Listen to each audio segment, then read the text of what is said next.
ठीक है, we have two parallel conductors, infinitely long conductors हैं बेटा। एक में करंट फ्लो कर रही है I1, दूसरे में करंट फ्लो कर रही है I2। हमने ये ऑलरेडी पढ़ा हुआ पहले कि कोई भी करंट कैरिंग कंडक्टर जो होता है उसके सराउंडिंग में मैग्नेटिक फील्ड होता है, मतलब current is a source of magnetic field. तो इस, मान लो ये एक कंडक्टर है, इस कंडक्टर का यहाँ पर मैग्नेटिक फील्ड होगा। अब ये वाले कंडक्टर में भी अगर करंट फ्लो कर रही है, इसका मैग्नेटिक फील्ड तो होगा, बट ये दूसरे के मैग्नेटिक फील्ड में पड़ा हुआ है। तो जब भी कोई करंट कैरिंग कंडक्टर किसी मैग्नेटिक फील्ड में होता है तो उस कंडक्टर के ऊपर फोर्स लगती है। ठीक है, हम उसी फोर्स की बात कर रहे हैं। बट सिंस इन कंडक्टर्स की लेंथ इनफाइनाइट है, तो हम बात करते थे फोर्स पर यूनिट लेंथ। हमने डेरिवेशन तो कर ली, अब उसको आगे देखो। फोर्स एक्टिंग पर unit length of each conductor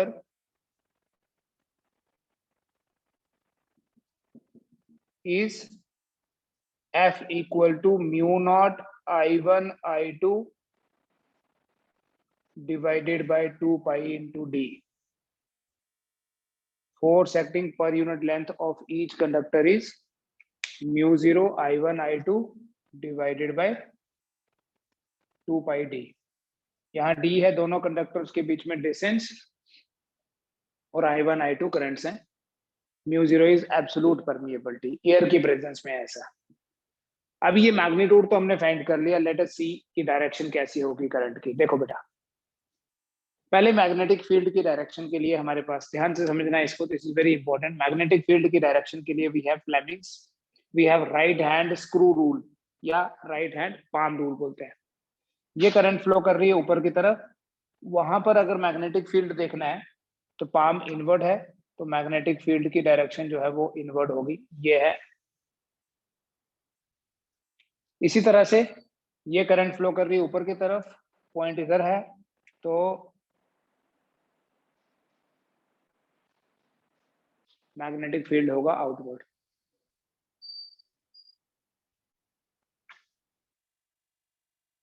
ठीक है, अब देखो, अभी हम मैग्नेटिक फोर्स में पढ़ के रहे हैं, ये तो मैग्नेटिक फील्ड हो गया, मैग्नेटिक फील्ड इंटेंसिटी हो गई। इस मैग्नेटिक फील्ड को हमने नाम दिया है B1 और इसको नाम दे दिया हमने B2। अब जब भी कोई करंट कैरिंग कंडक्टर किसी फील्ड में होता है तो उसके ऊपर फोर्स लगती है, we have Fleming's left hand rule. देखो, मैग्नेटिक फील्ड अंदर की तरफ है, करंट ऊपर की तरफ फ्लो कर रही है, तो बेटा ये फोर्स की डायरेक्शन है। इस कंडक्टर के ऊपर जो फोर्स लगेगी उस फोर्स की ये डायरेक्शन होगी। ठीक है, इन द सिमिलर वे इस पे देखो, मैग्नेटिक फील्ड बाहर की तरफ है, तो I will keep this first finger out, current ऊपर की तरफ फ्लो कर रही है। ठीक है, तो फोर्स उधर लगेगी, दिस इज, इस फोर्स को मैंने नाम दिया था F1 और इस फोर्स को मैंने नाम दिया था F2। ये दोनों कंडक्टर्स एक दूसरे को ऐसे देखो, फोर्स की डायरेक्शन, दोनों कंडक्टर्स एक दूसरे को अट्रैक्ट कर रहे हैं। Let us change the direction of current in one, फिर हम कंक्लूजन निकालेंगे। अगेन टेक वन कंडक्टर जिसमें I1 करंट फ्लो कर रही है ऊपर की तरफ, सेकेंड कंडक्टर जिसमें I2 करंट फ्लो कर रही है नीचे, मैंने I2 की डायरेक्शन को रिवर्स कर दिया। अब बेटा इस कंडक्टर का यहाँ पर जो मैग्नेटिक फील्ड होगा, ये देखो, ये तो वैसे ही होगा इनवर्ट। इसमें करंट की डायरेक्शन हमने रिवर्स कर दी, राइट हैंड पाम रूल। देखिए, ये है करंट की डायरेक्शन, पॉइंट ऑफ ऑब्जर्वेशन उधर है, तो इसमें भी मैग्नेटिक फील्ड की जो डायरेक्शन है वो इनवर्ड ही होगी।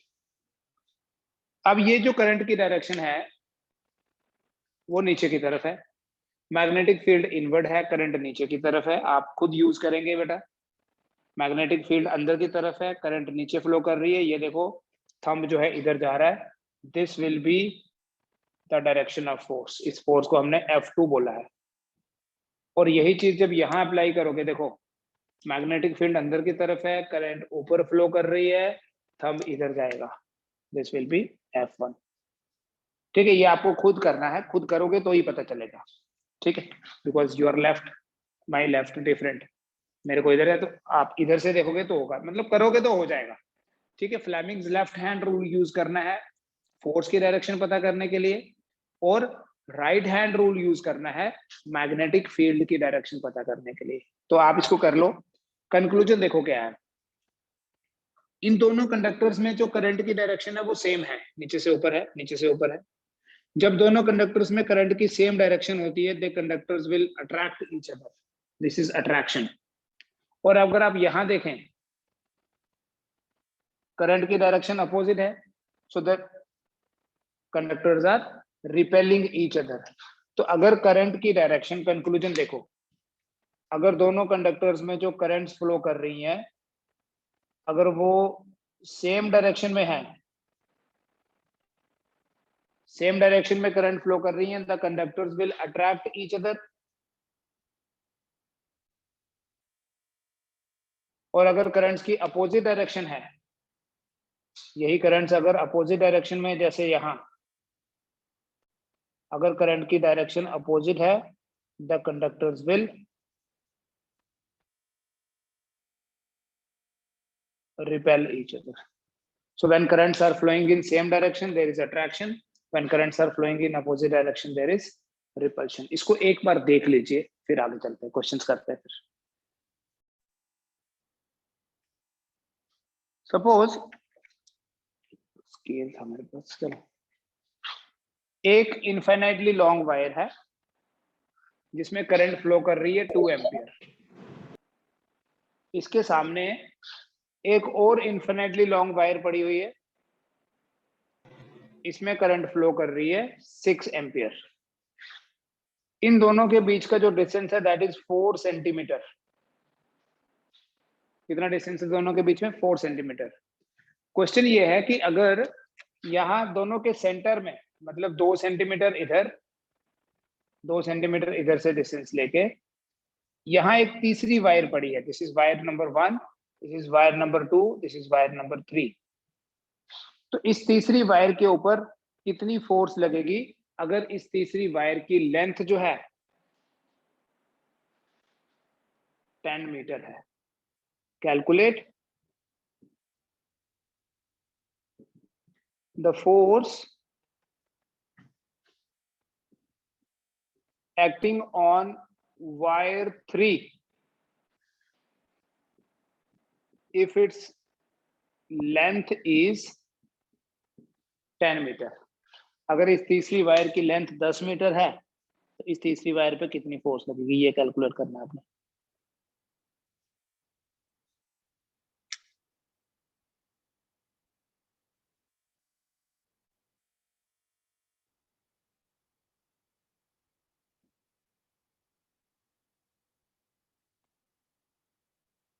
देखो, इस तीसरी वायर में जो करंट फ्लो कर रही है वो भी गिवन होनी चाहिए, फोर्स तो तभी करेंगे।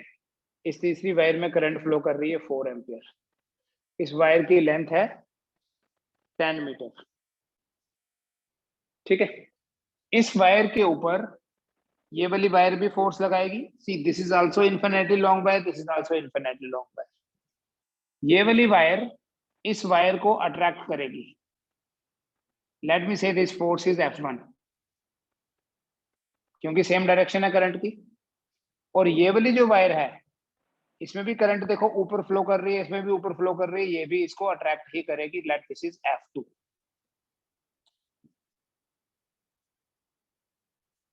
बेटा फोर्स पर यूनिट लेंथ हमने पढ़ा, फोर्स पर यूनिट लेंथ क्या होता है? Force per unit length small f से रिप्रेजेंट करते हैं। It is actually equal to force upon length. तो उसका एक्सप्रेशन आता है mu naught I1 I2 divided by 2 pi d। Force per unit length क्या होगी?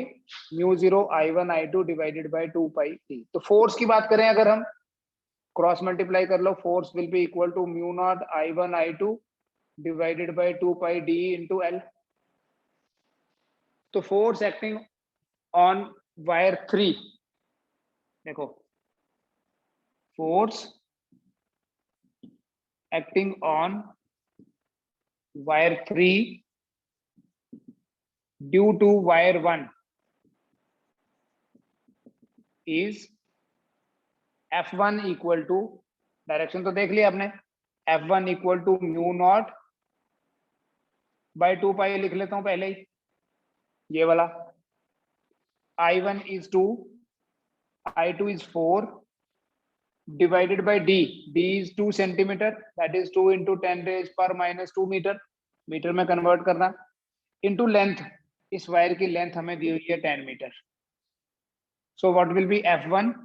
म्यू नॉट बाय 2 पाई हुआ बेटा 2 into 10 raised power minus 7, पता है ना कैसे, क्योंकि म्यू 0 होता है 4 पाई into 10 raised power minus 7 divided by 2 pi multiplied by 4 into 2 is, ये ऐसा करो, ये 2 और 2 cancel, 4 into 10 is 40 divided by, ये म्यू 0 बाय 4 2 पाई को मैंने पहले ही लिख दिया 2 into 10 raised power minus 7, ये 2 2 cancel, 4 into 10 is 40 divided by 10 raised power minus 2। ये वाला 10 पता चल रहा है ना क्यों लिखा है, क्योंकि म्यू 0 बाय 2 पाई डी I1 I2 जो है वो फोर्स पर यूनिट लेंथ है, तो हमें अगर फोर्स पता करनी होगी, फोर्स पर यूनिट लेंथ को लेंथ से मल्टीप्लाई कर लो। सो F1 आपके पास बन जाएगा 40 into 2 is 80 into 10 raised power minus 7 plus 2, that is minus 5। आप इसको लिख सकते हो F1 is equal to 8 into 10 raised power minus 4 Newton, 8 into 10 raised power minus 4 Newton. In the similar way, Newton में लिखा मैंने, अगर फोर्स पर यूनिट लेंथ होती तो न्यूटन पर मीटर आना था। Force acting on wire 3 due to wire 2, similarly force acting on wire 3 due to wire 2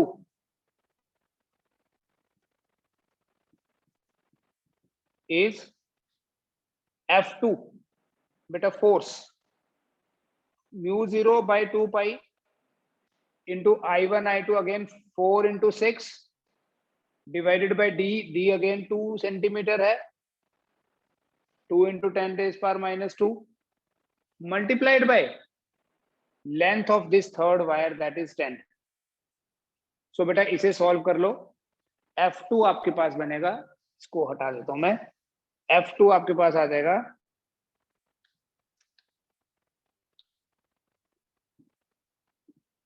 mu not by 2 पाई हो गया बेटा 2 into 10 raised power minus 7 multiplied by 6 into, इसको ऐसे कर लो आप, 2 2s are 4, 6 into 2 12 into 10, this 10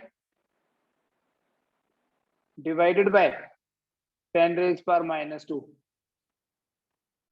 बेटा ये F2 आपके पास बनेगा, देखो 2 into 12 हो गए 24 into 10 raised power, ये -6 है, -6 plus 2 will be -4, 24 into 10 raised power minus 4 Newton.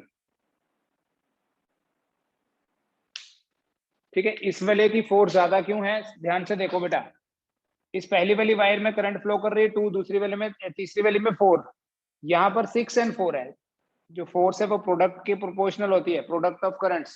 ये इलेक्ट्रोस्टैटिक्स की तरह नहीं है, इलेक्ट्रोस्टैटिक्स में क्या था, प्रोडक्ट ऑफ चार्जेस था, अगर सिमिलर चार्जेस होते हैं तो रिपल्शन, और अगर डिफरेंट चार्जेस होते हैं तो अट्रैक्शन होती है। यहाँ पर क्या है, यहाँ द थिंग्स आर डिफरेंट, अगर सिमिलर चार्जेस हैं, सिमिलर डायरेक्शन है करंट की तो अट्रैक्शन, और अगर अपोजिट डायरेक्शन होती है करंट की तो रिपल्शन। सिंस करंट का मैग्नीट्यूड ज्यादा है इसलिए ये ज्यादा फोर्स लगाएगा इस पे, तो नेट फोर्स जो होगी on wire 3 is F2 minus F1 and that will be equal to F2 minus F1 करोगे 24 minus 8 will be 16 into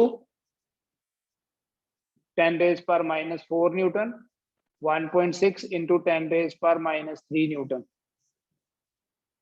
1.6 into 10 raised power minus 3 Newton भी इसको बोल सकते हैं। This is the net force, और इस नेट फोर्स की direction जो है वो सेकेंड वायर की तरफ होगी।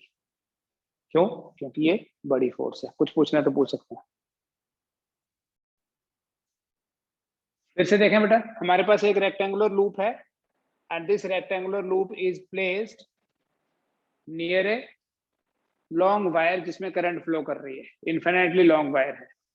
इस रेक्टेंगुलर लूप में करंट फ्लो कर रही है 20 एम्पियर, वायर में करंट फ्लो कर रही है 10 ampere.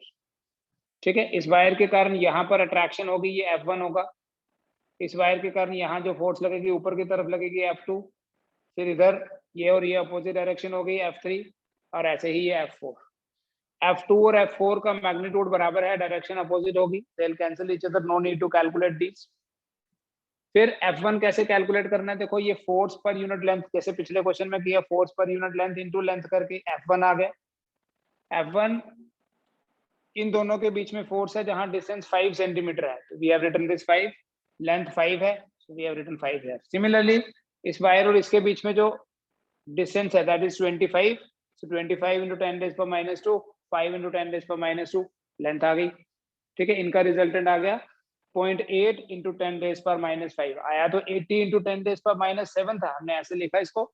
And since F1 F3 से ज्यादा है, that is why the net force is F1 minus F3। ठीक है, एक और दे रहा हूं जिसमें हम ये वाली फोर्स भी कैलकुलेट करना सीखेंगे। एक बेटा जनरल क्वेश्चन और करते हैं। Current I1 is flowing, values लिख लेंगे, बाद में लिखनी होंगी तो, through an infinitely long wire. एक इनफिनिटली लॉन्ग वायर है जिसमें से करंट फ्लो कर रही है I1। ठीक है, like this. Another wire of length L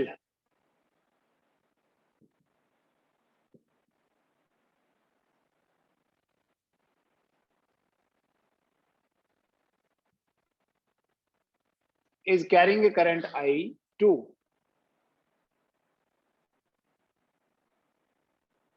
but is placed as shown in figure like this। ठीक है, F2 पिछले वाले क्वेश्चन में था, वही कैलकुलेट करना सीख रहे हैं। इसमें करंट ले लेता हूं F2, it is placed at A distance R। Figure जो है वो क्वेश्चन का ही पार्ट है। इस वायर की लेंथ है L, क्योंकि हमने फोर्स कैलकुलेट करनी है, इसलिए हम फोर्स पर यूनिट लेंथ की जगह उसकी लेंथ भी लेके कैलकुलेट कर रहे हैं। Another wire of length L is carrying current I2 but is placed as shown in figure, मतलब उसके पैरेलल या एंटी पैरेलल नहीं है। ठीक है, this is our wire 1, this is wire 2। Calculate force acting on wire 2 due to wire 1। Second wire के ऊपर force calculate करो फर्स्ट वाली वायर के कारण। बेटा एक चीज देखो, हमने फोर्सेस की बात की between two parallel current carrying conductors. क्यों? क्योंकि उन पैरेलल कंडक्टर्स के बीच में तो हमेशा डिस्टेंस सेम ही है। अब यहाँ पे अगर मैं इस एंड का डिस्टेंस लूं तो वो R है, यहाँ कुछ और डिस्टेंस है, यहाँ कुछ और डिस्टेंस है, यहाँ और ज्यादा हो जाएगा, यहाँ मैक्सिमम कितना हो गया R+L। तो इसका मतलब हमें यहाँ पर कोई छोटी सी सेक्शन लेनी पड़ेगी पहले, एलिमेंट्री मेथड से जैसे करते हैं हम।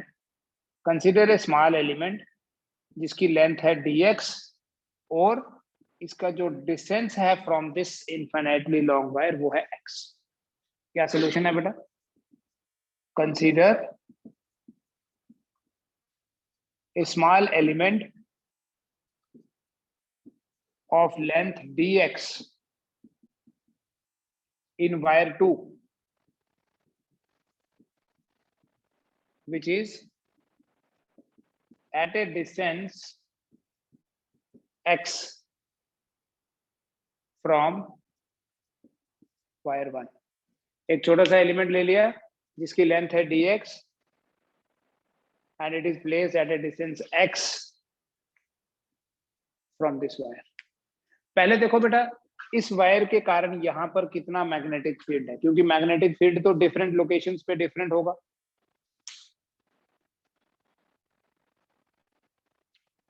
x हमारा वेरिएबल हो गया. The magnetic field intensity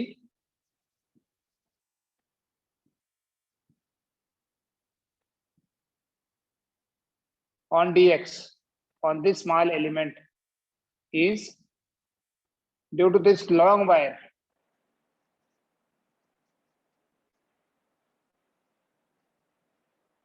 Due to the long wire is b equal to mu naught I1 divided by 2 pi x. ये पता चला बेटा.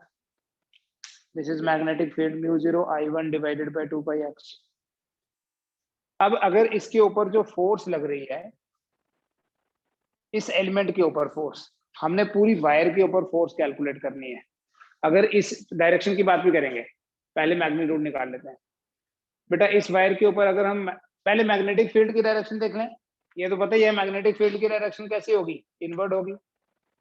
ठीक है, इधर भी इनवर्ड, इधर भी इनवर्ड, इधर भी इनवर्ड, सिर्फ उसकी स्ट्रेंथ जो है वो वीक हो रही धीरे धीरे. तो इस छोटे से एलिमेंट पे फोर्स कितनी लगेगी वो देखो. ये हमारी फर्स्ट वायर है. फोर्स एक्टिंग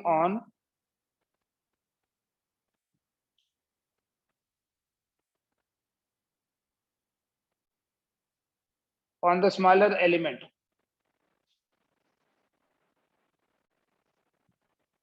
अगर बेटा उस फोर्स को df बोल दें, फोर्स होता है ILB sin थीटा. इसमें करंट फ्लो कर रही है I2 इस एलिमेंट के ऊपर. मैग्नेटिक फील्ड है, इसकी लेंथ है dx. I dx आएगा. ILB ये मैग्नेटिक फील्ड है B, और sin 90. पहले इतना समझो बेटा, sin 90 क्यों, करंट ऐसे फ्लो कर रही है, मैग्नेटिक फील्ड इनवर्ड है, तो ये df पहले ऐसे लिख लो. I2 इंटू बी की जगह में लिख लूंगा mu naught I1 divided by 2 pi x into dx sin 90 is 1. So this is dB. First I will write df, sorry, कि ये df कितना है. Therefore df is equal to mu naught I1 I2 divided by 2 pi x into dx. ठीक है, यहां तक कुछ पूछना पहले वो पूछ लीजिए. क्या करा बेटा, छोटा सा एलिमेंट लिया जिसकी लेंथ dx है. ठीक है, उसके ऊपर मैग्नेटिक फील्ड हमने देख लिया क्योंकि उसका डिस्टेंस x है. Magnetic field is mu 0 I1 by 2 pi x. किसी भी इनफाइनाइटली लॉन्ग का मैग्नेटिक फील्ड हमने दो तरीके से कैलकुलेट किया हुआ है, डेरिवेशन भी करी हुई है और क्वेश्चंस भी काफी देखे आपने. ठीक है, तो टोटल फोर्स देखो, ये x वेरिएबल हो गया हमारे पास. कैसे, एलिमेंट हमने यहाँ चूज किया तो ये x है. एलिमेंट थोड़ा इधर होता तो x थोड़ा ज्यादा होना था, एलिमेंट थोड़ा इधर होता तो x थोड़ा कम होना था.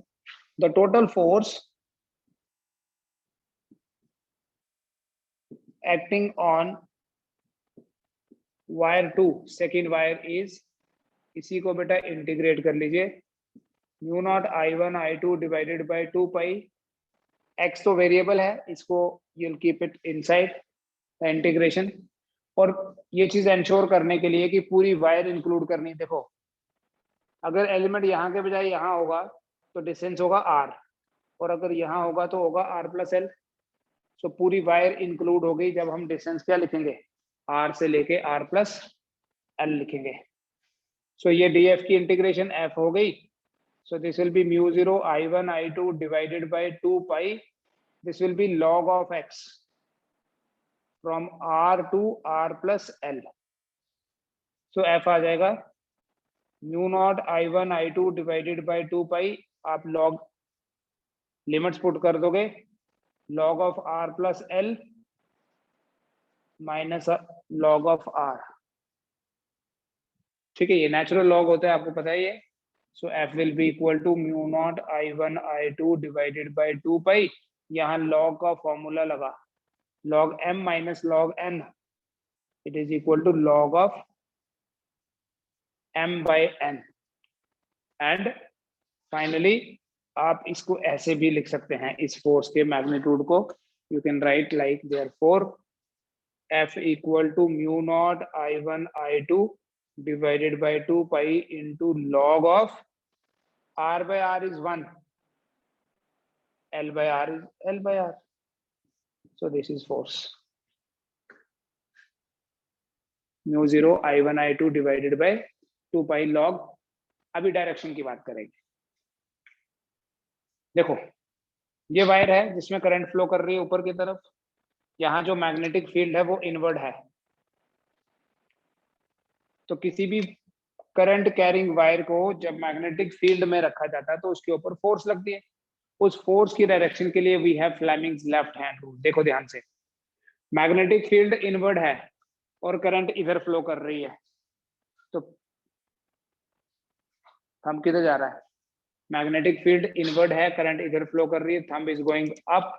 So this will be the direction of this force. यही चीज अगर यही वायर में करंट ऐसे होती, देखो इसका तो मैग्नेटिक फील्ड फिर भी अंदर होना था, लेकिन अगर करंट इधर फ्लो करती तो thumb would have come down. इसलिए पिछले वाले केस में F2 और F4 ऊपर और F4 नीचे था. तो ये फोर्स का मैग्नीट्यूड है and the direction will be upward. एक बड़ी इंपॉर्टेंट चीज यहां समझाऊंगा मैं. इतना समझ में आ गया? कुछ पूछना है इससे रिलेटेड तो पूछ लीजिए.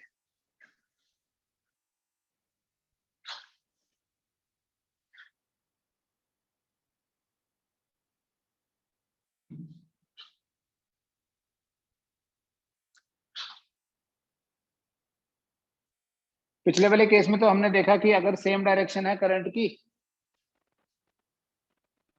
की सेम डायरेक्शन है तो अट्रैक्शन, अपोजिट डायरेक्शन है तो रिपल्शन. तो परपेंडिकुलर डायरेक्शन है तो नाउ इस फोर्स की डायरेक्शन हो गई ऊपर की तरफ. ध्यान से देखना बेटा, एक बड़ी इंपॉर्टेंट चीज है बेटा. जब पैरेलल वायर है ना तो हर एक वायर का पोर्शन जो है सेम डिस्टेंस पे है फ्रॉम द अदर वायर. यहाँ पर क्या है, इसका डिस्टेंस कम है, इसका डिस्टेंस ज्यादा है, इस पॉइंट का ज्यादा है, इसका और ज्यादा, इसका और ज्यादा, इसका और ज्यादा, इसका और ज्यादा, इसका और ज्यादा, इसका और ज्यादा. तो सबसे ज्यादा फोर्स कौन से पार्ट पे लग रही है? सबसे ज्यादा फोर्स लगेगी इस पे. उससे मतलब इट इज लाइक दिस. यहाँ फोर्स ज्यादा लग रही है, यहाँ फोर्स कम लग रही है, यहाँ और कम, यहाँ और कम, यहाँ भी कम है, यहाँ भी कम है, यहाँ भी और यहाँ भी कम. ठीक है. अगर आपने इन एरो से फोर्स की मैग्नीट्यूड को रिप्रेजेंट करना है, so we can do like this.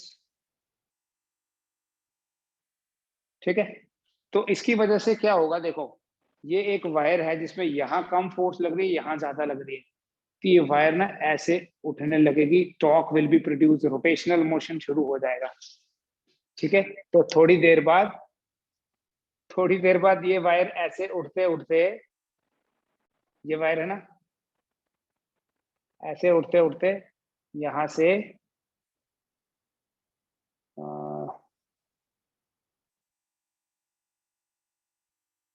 थोड़ी देर बाद ये ऐसे हो जाएगी. और जब ये ऐसे हो गई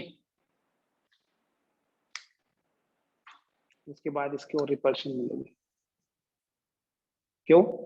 पहले रोटेशनल मोशन होगा और फिर ट्रांसलेशनल मोशन होगा. ठीक है. इनफैक्ट ये वायर ऐसे ऐसे जा रही है, देखो. तो रोटेशन के साथ साथ ट्रांसलेटरी मोशन भी हो रहा है. बट एक बार ये वायर स्ट्रेट हो गई, इसकी एंटी पैरेलल हो गई, तो सिर्फ ट्रांसलेटरी मोशन होगा. ठीक है. You can write this, otherwise आप भूल जाएंगे. Initially wire 2 will perform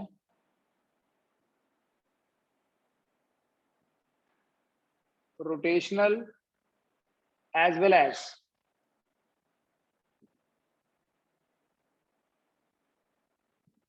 translational motion, but after some time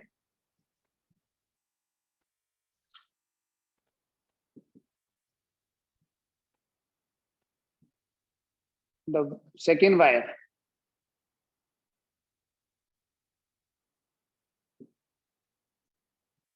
will be repelled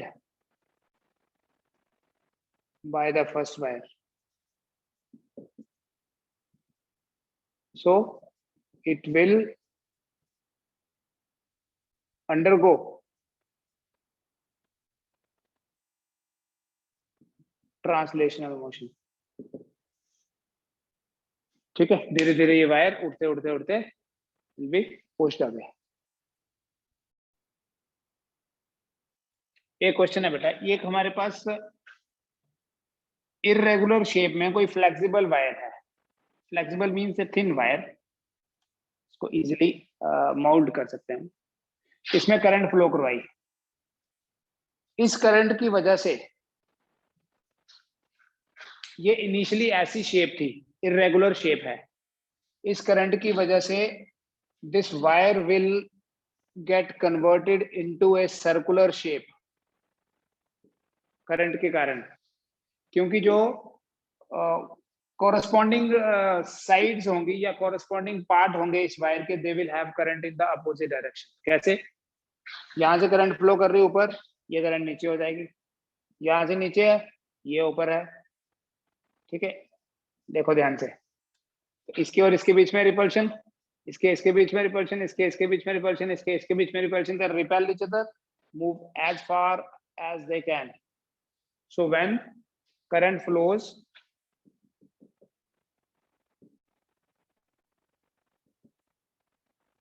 through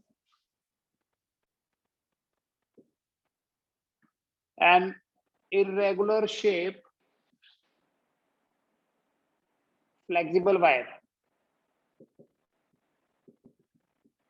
the wire attains circular shape.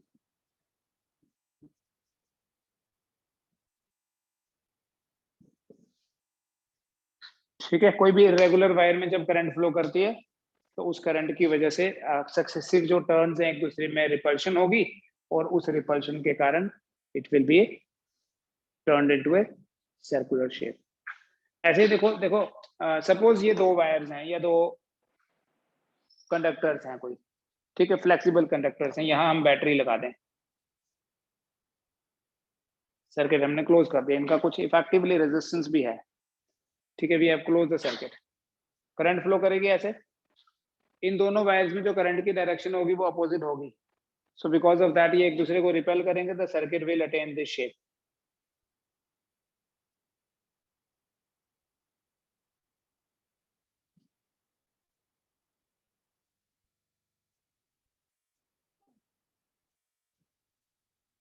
लेकिन अगर यही चीज ऐसे हो, बना के दिखाऊं, जैसे हम तो ये दो रेजिस्टर सीरीज में है, ऐसे समझ लो कि दो resistive wire they are in series because same current flow कर रही है। अगर ऐसे होगा,